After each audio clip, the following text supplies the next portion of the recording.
taong lalabas ng bansa natin using chartered planes, gusto ko dumaan sila sa butas ng karayom. Kasi diyan nakakatakas po yung mga fugitives. How do we know if Grace Go nakatakas? So, pansamantala, ano po yung in place nyo na istiktuhan? Sabi nyo nga po.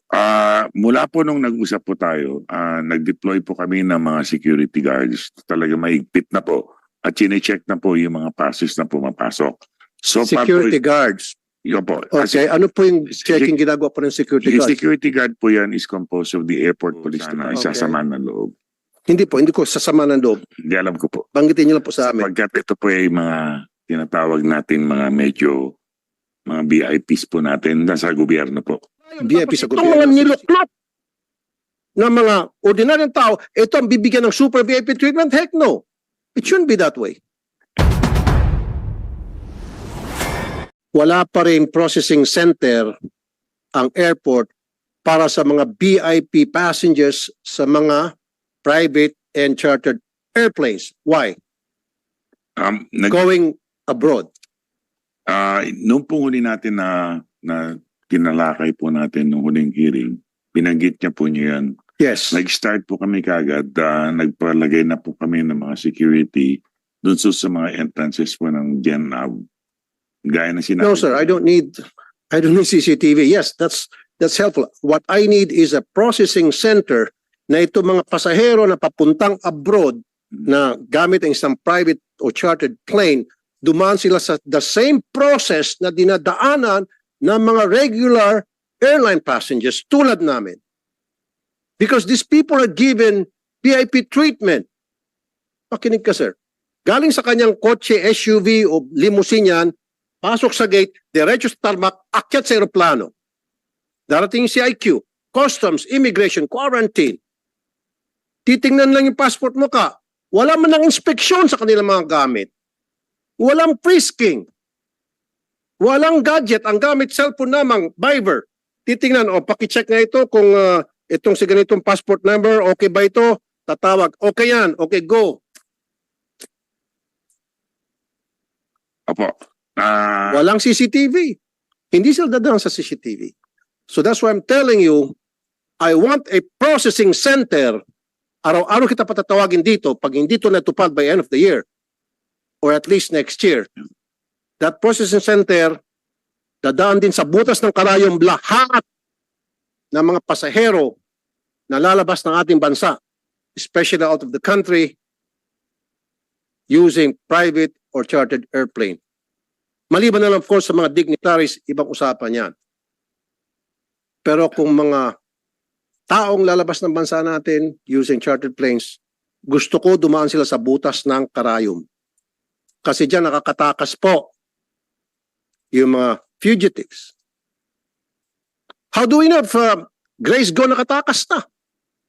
I think I've heard nakatakas siya using that system na ginamit ko. So, ito po ang mangyayari. Grace Go and all, Alice Go. And all other blacklisted personalities. Mamaya explain ko sa inyo paano nakatakas. Yeah. O so bakit? Kailan po tayo magkakaroon ng processing center? Ito po ang pinaplano na po namin. Come September 14 po, ay turn over na po namin yung GenAv sa bagong concessionaire po natin. At sino po yun? At ito po yung NNIC, yung New Area Infra Corporation, which is composed of San Miguel and Incheon Airport. Nabanggit na po namin doon sa security group nila itong pong issue na ito. Okay. At gagawa po sila ng paraan. At pinag-uusapan na sa lokoyan po namin yung paano namin i-restrictuhan po yung mga entrances sa GenAv area. So habang pinaplano ninyo paano makaset up ng processing center, pinag-usapan niyo paano istiktuhan. Sige nga po, pakibanggit sa akin paano niyo po istiktuhan for the meantime. Ibabanggit ko na po sa Miguel o sa NNIC yung Po mismo, even while we speak siguro, mamaya may nakaredy ng private plane dyan, papunta ng Hong Kong, papuntang Japan, papuntang China, Indonesia, etc. So pansamantala, ano po yung in place nyo na istiktuhan? Sabi nyo nga po. Mula po nung nag-usap po tayo, nag-deploy po kami ng mga security guards. Talaga maigpit na po. at chinecheck na po yung mga passes na pumapasok. So, Security guards. Yun po. Okay, ano po yung checking ginagawa po ng security Yung guards? security guard po yan is composed of the Airport Police Department. Okay. And that is backed up by the Philippine National Police. Okay, ano pong klaseng pag-stick itong ginagawa ng mga security guards? Tinitingnan po lahat yung mga identification po, yung mga pumapasok po sa General Aviation Area. Okay. That's one. Yung Ay, kanilang mga gamit, chinecheck ba? Binubusisi ba? Kinakapkapan ba sila?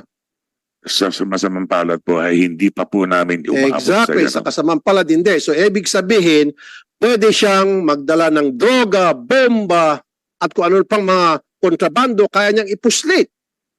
Ginto, pera. Opo. Yes, sir. So, guys, we will have to discuss this very, very thoroughly. Very, very thoroughly. Yes, sir. How thoroughly would it be, sir? Well, definitely po, when we turn over the aviation, Keep saying we turn over. Parang gusto mo na agad ipasa yung responsibilidad na ito na kung saan na kayo nagkulang. I want it now. yes, sir.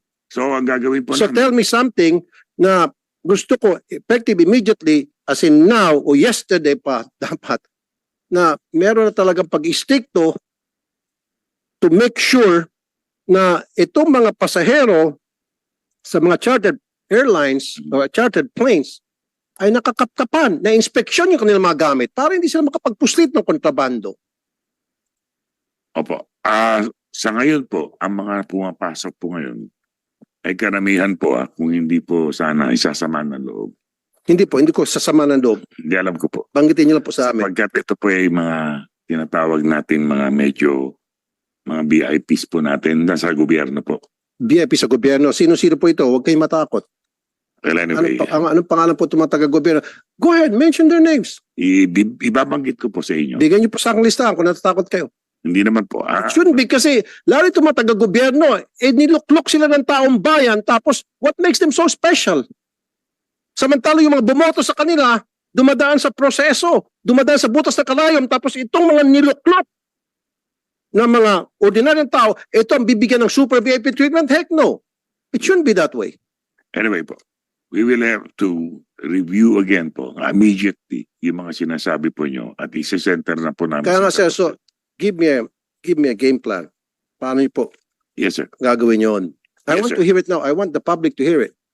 Ano po yung plano? Para masiguro, kasama din po sa national security yan. Yung sinasabi nga kanina, para hindi makalabas-masok ang mga taong blacklisted, ang mga criminal, whether domestic or foreign, in and out of the country, gamit ang ating mga airport through chartered airplanes or private airplanes.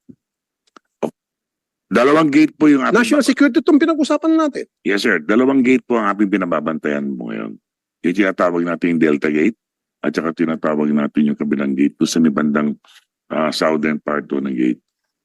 Ngayon ang gagawin po namin ngayon is itatayo na po namin yung processing center. Okay. Ang customs po naka-ready po mag-deploy ng mobile na pang-x-ray po No, nila. gusto ko po yung process center dahil one, Yes, sir. parang katulad ng sa regular Yes, sir. passengers. Yes, sir. Magkakaroon ng processing center para i-check sila, i-x-ray yung kanilang mga gamit, and then two, dadaan din sila sa isang immigration booth, Yes, sir. di ba? Opo. Para ma-check yung kanilang records, yung kanilang passport, mga dokumento, biometrics and all, and with CCTV camera. Ganun ang gusto ko po mangyari. Opo. Diba? And then customs, x-ray yung kanilang mga gamit para matingnan kung ano laman ng mga kanilang gamit. Malay natin, pinupuslit na pala dyan. Droga, baril, granada. Magde-deploy po ang mobile x-rays po ang customs. That's one. And when that's going to happen, sir? Well, we can tell them anytime po. Naka-ready naman. No, po not sila. anytime today, sana kung pwede. We'll have to coordinate. Kasi araw-araw pala, marami nakakapuslit. Yes. Tama, sir? Tama po. Yan kasi, sir, matagal ko na sinabi, last year pa, walang kumikilos. Now, I'm telling you, under my watch, bilang chairman ng Senate Committee on Public Services, araw-araw kitang patatawagin dito. Maniwala ka sa hindi. Kahit na Biyernes, hanggang Biyernes patatawag kita rito, sir. Okay. Done. I Yes, will. sir. Okay, Hindi ako po kayo na-update. give me an update. Next week, usap ulit tayo. Yes, sir. Give me an update kung ano nangyari tungkol Yes, sir. dyan. Right. Now, sa immigration, maybe you need money on this budget. I just found out na meron nga tayong biometrics, meron tayong picture taking. Tama? Pagda ng booth. Opo sir, kasama po yun. Yan pala useless. I know that for a fact. Wala palang cross-matching na nagaganap sa mga nakakalat na impormasyon sa immigration booth. I'll tell you why. Just say yes or no. Yung pagdamo sa immigration, pipicturean ka o mark, yung pala ay data gathering lang, walang ginagawang cross-matching. Am I right? Or am I right? Meron pong, Mr. Chair, meron pong shinare po sa amin ang, No, yes or no lang po, sir. opo sir, meron pong checking din po sir. Cross-matching ang ibig Opo, sabihin. yung face po, checking po ng 1:1 po sir, meron po tayo. I don't think so. I don't think so. I'll give you a scenario. Si Juan, siya ay kriminal dito sa Pilipinas. Or sabihin natin siya ay pogo personality na pinalayas na lang. Wag na palang bawiin ko, wag po si Juan. Chinese na lang tao. Si Mr. Chekwa, ng pampangalan niya. Okay, pinadeport siya dahil pogo siya eh. Meron siyang ginawang katarantaduhan dito. Ang nakalagay sa kanya, Chekwa Wang, nakalabas siya. Tama? Kasi dinport siya eh. Kaya niyang bumalik ulit ng Pilipinas. Kahit na blacklisted siya. How? All he needs to do is kuha siya ng passport ulit. Yung pa rin yung picture niya, papalitan na niya pangalan niya, lulusot na kasi walang ang cross-matching. Unlike sa ibang bansa, pag pareho pa rin yung mukha mo sa passport mo at fingerprint, magkakaroon ng cross-matching, pagdaan mo sa gate, huli ka. Dito sa atin, hindi. One to sawa. Do we need an upgrade? Do we need to modernize the system that you have in place right now? Yes sir, yun po yung kailangan po na i-upgrade sir. Kasi limited lang po yung capacity po nung yung matching natin. Kasi 1:1, pag 1:many sir, talagang hirap na po. Kaya So what do you mean 1:1 and versus 1:many? halimbawa po, pangalan ko na check-in dun sa maraming nasa list na nasa database, maraming tao, maraming muka. Ang mangyayari sir, check-in ko muna yung pangalan tapos para makuha ko yung mukha niya at saka ko imamatch na 1:1. Pero yung magmamatch siya po siya ng 1:many na parati. Pag Yes. lalo po na pag nagpalit siya sir ng pangalan, kahit isang letter lang o dalawang letter, Hindi na region. hindi na po makikita yon. Lalo Yung pag sasabi ko, so ibig sabihin, yung pa rin yung mukha niya sa passport niya, pero ang pinalitan lang pangalan niya o first name man lang, wala na. Lusot na siya. Opo, tama po kayo dun sir. Kasi ang checking muna is pangalan. Pag hindi nag-match po, hindi niya na mag-check ng 1:1. Kaya po nag-propose po kami for 2025 po na magkaroon na rin ng 1:many checking na So, sinasabi niyo po, Senator. Hindi ba delikado yan, sir? Sana matagal natin pinalitan yung sistema yan sa ating national security. So any terrorist for that matter, kahit na meron ng nakalagay sa bulletin ng Interpol na ito ay terrorista, declared as terrorist, ito yung pangalan niya, nagpalit lang siya ng pangalan, lusot na siya sa atin. Opo sir, yun po yung isa po sa mga pinopost po namin sir. Actually po dito po sa e-gate po sir na bago, may capability po, may na Cross-matching. Opo, may cross-matching na po. Yung para po sa mga e-gate lang. Anong pinagkaiba ng e-gate sa yung sa pinaka-booth ng immigration? Yun po, sa booth po, may mga interview po na mangyayari pa doon sa manual po na counter. Compared po doon sa machine, meron na po siyang pre-assessment na mangyayari before pa siya dumating. integrated na po tayo doon sa ginawa po ng DICT, Ano yung ibig sabihin e-travel integrated? po. Opo. Doon pa lang po sa e-travel, matcheck na po yung background niya. And then from there, makakapasok na siya. And using the e-gate, hindi Sabi ko nga po, gagamit ano lang siya ng ibang pangalan. O sige, Opo, kahit sir. na mag-fill up pa siya ng 10 e-travel documents, as long as mag-iba siya ng kanyang pangalan, hindi na rin po mache-check yun. Kaya nga sabi ko, cross-matching is really what's important here. yes sir. Kasama Kasi yung inyo pong sistema dyan ngayon sa immigration ay data gathering lang. Ginagather lang yung data. Pero hindi po kino-cross-match. Unlike sa ibang country, pag pumasok ka ulit using different passport, kahit pa nag-use ka ng different picture, hindi ka pa rin makakalusot sa fingerprint. Hindi ka pa rin makalusot dun sa mata. Diba? Sa atin, there's no such thing. Kaya very vulnerable ang ating mga airport. Sabi ka kanina, we are the first airport are first of line of defense against foreign terrorists who wants to come into our country, who wants to get in our country. Compromise now. Hindi nyo ba inisip yan, sir? Sana, sige, pagtunan natin pansin, magtulungan po tayo.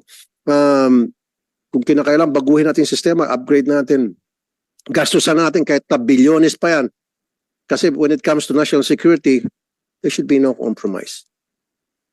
Kailangan talagang yan ay solid na mabigyan natin proteksyon. Salamat po, Mr. Chair, kasi yun po yung inaasam-asam din po namin itong para sa 2025 na project. Sana pa ma-include na po yun, yung 1:many po na checking po natin sa Okay. cross-checking po. Salamat po. Usap Mr. ulit Chair. tayo tungkol dyan. Next Opo. week, I want an update. Yes sir. Opo sir, pa-update po namin kayo.